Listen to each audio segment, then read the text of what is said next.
Edge Nation, this is your boy CitizenEdge coming through with another banging video. If you haven't already, I want you to like, comment, and subscribe, and make sure you ring that bell to stay updated with the latest and greatest of information. You see the title, you see the thumbnail, so let's get right into it. But hold up. Do you have a holster? Do you want a holster?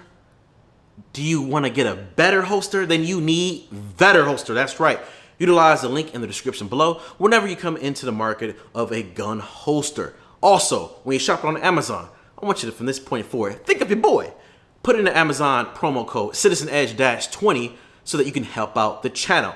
Now, if you got deep pockets, if you're feeling generous, throw in that CashApp. All proceeds will go toward camera equipment, range time, ammo, all that good stuff to make sure this platform and this experience on this channel is the best.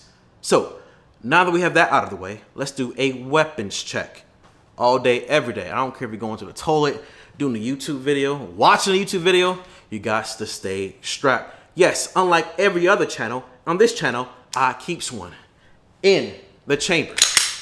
Live on TV, no edits, no redos.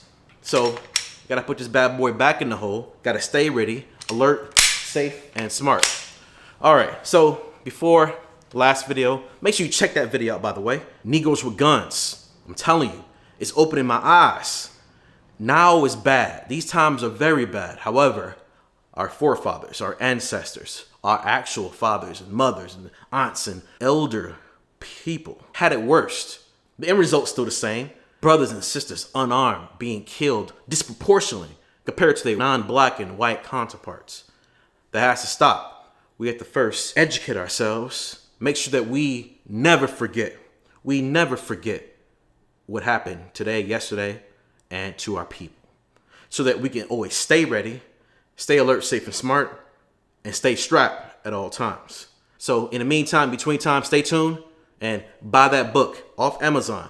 Negroes with Guns by Robert F. Williams. Help out your boy. Use the promo code CitizenEdge-20. I appreciate it, and I'll see you soon.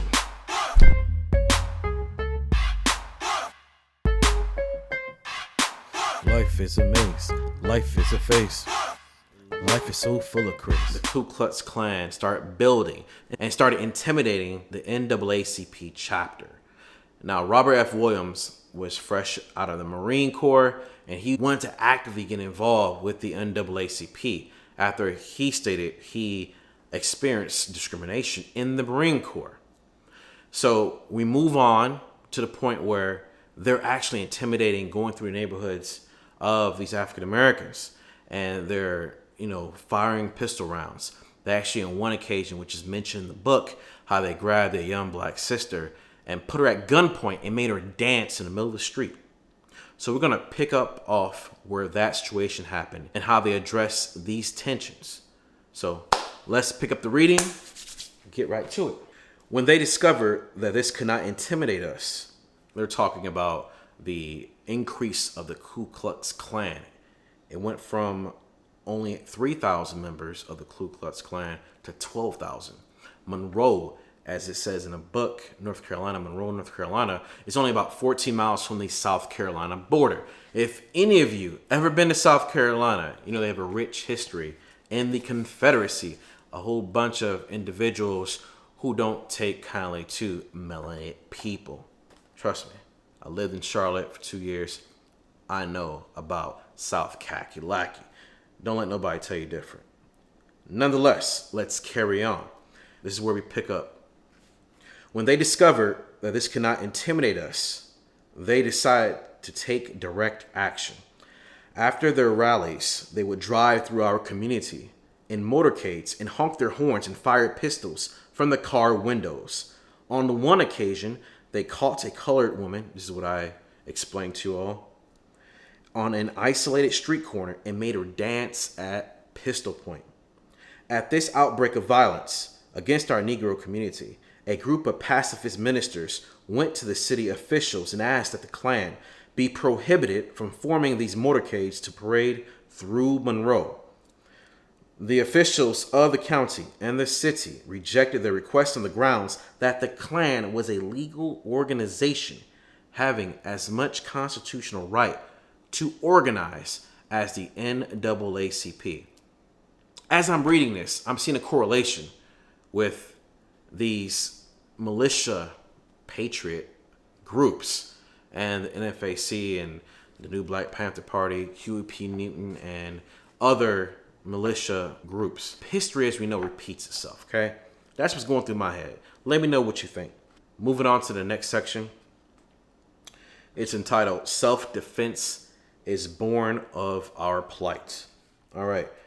Since the city officials wouldn't stop the Klan, we decided to stop the Klan ourselves. We started this action out of the need for defense because law and order had completely vanished. Because there were no such thing as the 14th Amendment to the United States Constitution in Monroe, North Carolina. The local officials refused to enforce law and order. And when we turned to federal and state officials to enforce law and order, they either refused or ignored our appeals. Luther Hodges, who is now Secretary of Commerce, was the governor of North Carolina at the time. We first appealed to him. He took sides with the Klan. They did not break any laws. They were not disorderly, he said. Then he appealed to President Eisenhower, but we never received a reply to our telegrams. There was no response at all from Washington. Now let me show you these pictures. These are pictures of members of the NAACP. This group in Monroe, North Carolina, the NAACP, this chapter was known to be the most aggressive or militant group. The composition of the NAACP was comprised of hard-working ex-military Marine veterans. It wasn't the usual middle-class individuals. These were people who were down for the nitty-gritty.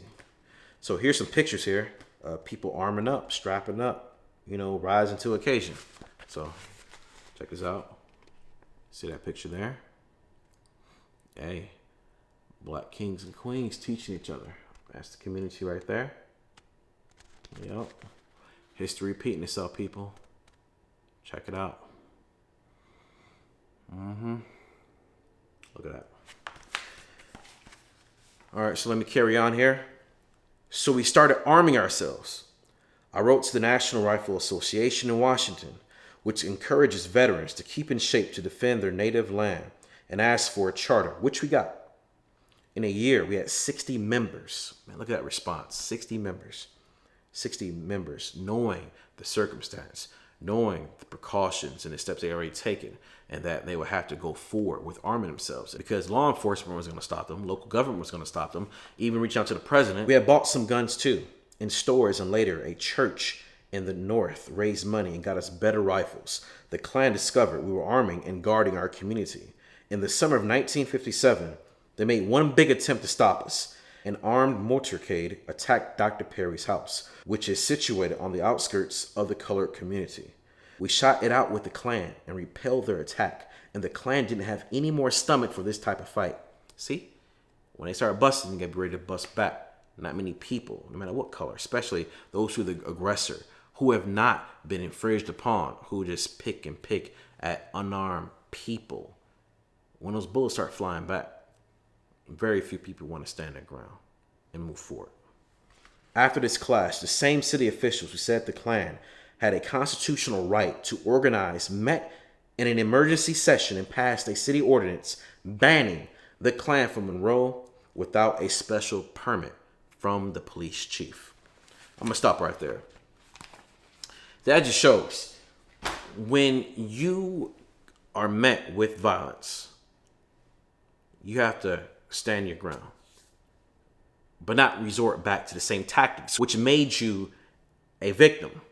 You have to arm yourself. It's a natural reaction. I would think. I value my life. I value my family's lives, my neighbors' lives, my people's lives. Any person who's innocent, I value their life. So why not protect yourself? It's only natural. Comment down below. Let me know what you think. I appreciate it. I'm going to read more further into the book. I'm not going to read every page. I'm going to skip ahead, bring out and share with you the fine points which I think are valuable, but I would love to hear your opinion. In the meantime, between time, make sure you like, comment, and subscribe. Edge Nation, it's your boy CitizenEdge, and I'm out.